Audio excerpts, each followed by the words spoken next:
머릿속에서 들리는 소리들의 뚜렷한 목소리들이 있었어요. 시끄러운 생각의 파도가 생겼어요. 사소한 일에도 공부나 일을 못할 정도로 오랫동안 시달리고. 안녕하세요, 라고아마입니다. 배경에 갑자기 제가 그림을 그리고 있어서 많이 놀라셨죠? 아니, ADHD 영상 올릴 때 맨날 화면에 제 입술만 와랄라 하고 있으니까 너무 웃겨가지고 배경에 그림 그리는 거라도 깔아보려고 합니다. 이런 방식이 어떤지 댓글로 의견 부탁드리고요. 오늘은 ADHD의 머릿속이라는 주제로 얘기를 해보려 합니다. 저는 아주 어렸을 때는 수진이라는 가상의 친구가 있었어요. 그 친구랑은 실제로 대화도 했어요. 복습할 때는 항상 그 가상의 수진이한테 가르치면서 했는데 아직도 이런 습관이 있어서 공부할 때는 누군가한테 가르치는 말투로 혼잣말을 하면서 복습을 하곤 해요. 이 가상의 친구 외에도 중학생 때까지만 해도 머릿속에서 들리는 소리들의 뚜렷한 목소리들이 있었어요. 어른 여자 목소리, 내 또래 애들 목소리, 무서운 오빠 목소리 등등등. 쉴 새 없이 제 머릿속에서 종종 제 귀에서도 떠들어댔어요. 그 중에서도 엄청 욱하는 아저씨 목소리가 있었는데 약간 그 공황도둑 아세요? 공황도둑 말투에 엄청 굵고 욱하는 목소리? 그 목소리가 튀어나오는 건 좀 불쾌하고 짜증이 났었어요. 어머니께 제 머릿속에서 사람들이 말을 해요 이런 걸 말씀드린 적이 있는데 단순히 어릴 때는 이런 경우가 있다 이러시면서 넘어갔었어요. 근데 언제부터인진 모르겠는데 어머니 말씀대로 커가면서 이 목소리들이 잘 안 들리기 시작했어요. 근데 아직도 지금도 가끔은 그 아저씨 목소리가 튀어나와서 약간 향수를 돋구고는 하는데 뚜렷하게 들리던 시끄러운 목소리들은 사라졌어요. 그 대신 시끄러운 생각의 파도가 생겼어요. 뚜렷이 들리던 목소리들은 없어졌으니까 내가 이제 많이 자라서 보통의 사람이 됐나 보다 하고 생각을 했어요. 그리고 그 보통의 사람이라는 거는 원래 이렇게 머릿속에 생각의 파도 같은 거를 다들 가지고 산다고 생각했어요.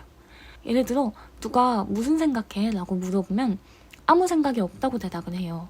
무슨 생각을 하고 있다고 콕 집어서 말을 하기에는 생각의 파도에 휩쓸려 지나가고 있는 이 생각들 중에서 뭘 집어서 말을 해야 할지 잘 모르겠는 느낌? 생각의 파도에는 항상 여러 생각이 공존해요. 기쁜 생각, 재밌는 생각, 슬픈 생각, 절망적인 생각 등등등. 또 이게 문자열 형태일 수도 있고 이미지, 영상 등등 포맷도 다양해요. 그리고 저는 항상 이 생각의 파도와 함께 살아왔어요. 이 생각의 파도와 기싸움을 하기도 하고 이 파도에 잡아먹히기도 하면서 그러다가 재작년에 굉장히 많은 사건들이 벌어졌고 아주 협박과 배신의 사건들이 지나간 뒤에 이 생각의 파도가 너무 거슬리기 시작했어요. 안 그래도 원하지 않는 생각과 이미지들과 기억들이 마구마구 막 떠오르는데 커다란 불쾌한 일을 1년 가까이 겪으면서 들었던 이 수많은 부정적인 감정과 생각들이 항상 생각의 파도 위에 머물면서 요동치고 있으니까 감정도 막 시도 때도 없이 솟구치는 거예요.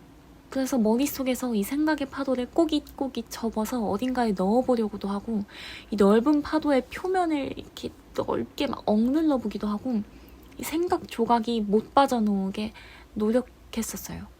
이런 행동들을 하면서 예를 들어 버스에 앉아가면서도 인상을 팍 쓴다던가 하면서 기합 소리를 작게 낸다던가 하면서 생각의 파도와 씨름하다가 지면 막 갑자기 울기도 하고 이기면 갑자기 편안해하기도 하고 별 이상한 표정을 다 지었었는데 다른 사람들이 봤으면 되게 웃겼을 것 같아요.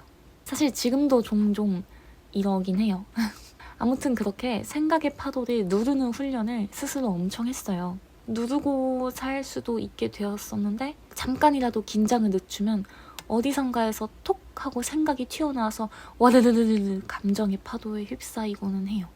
근데 이제 우울증 약 근데 제가 우울증 약이랑 콘서트 약을 같이 먹기 시작해서 뭐 덕분인지는 모르겠는데 정신과 약을 먹기 시작하면서부터 이 생각의 파도가 좀 그렇게 막 거슬리지 않아요. 되게 희미해졌다고 해야 되나?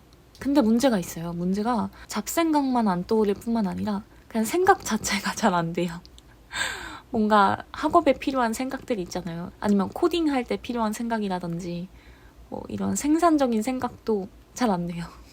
아무튼 제가 어렸을 때부터 부모님께서는 항상 저에게 너는 감정적이고 여리고 예민한 아이야 라고 하셨어요.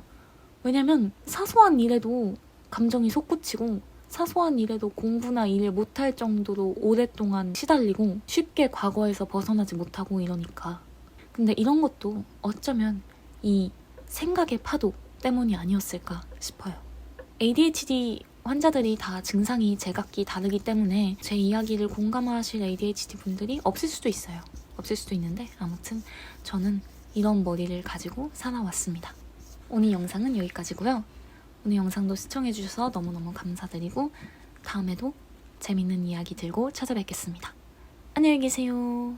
뿅!